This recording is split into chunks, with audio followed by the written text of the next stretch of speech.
Big பாஸோட இன்றைய நாளுக்கான முதல் ப்ரோமோவுல நம்ம விஜய் சேதுபதி பயங்கர கோவத்துல இருக்கிறாரு அப்படிங்கிறது நல்ல தெள்ள தெளிவா தெரியுது. போன வாரத்திற்கு முந்தின வாரம் ஒரு ரவுண்டு கட்டி அடிச்சாரு எல்லா போட்டியாளரையும். அதே மாதிரி இந்த வாரம் அதை விட செம்மையா பண்ண போறாரு அப்படிங்கிறது நல்லாவே தெரியுது.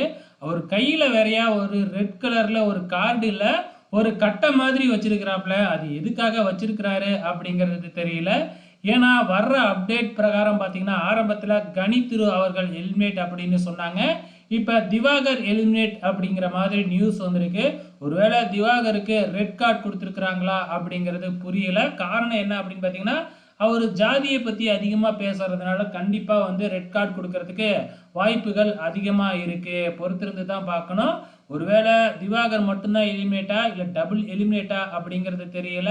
அது மட்டும் இல்லை, சபரிக்கு இந்த வாரத்தோட கேப்டனாக இருந்த சபரிக்கும் பயங்கரமான ரோஸ்ட் இருக்குது அப்படிங்கிற மாதிரி நியூஸ் வந்திருக்கு. ஸோ வெயிட் பண்ணி பார்க்கலாம் என்னதான் நடக்க போகுதுன்னு.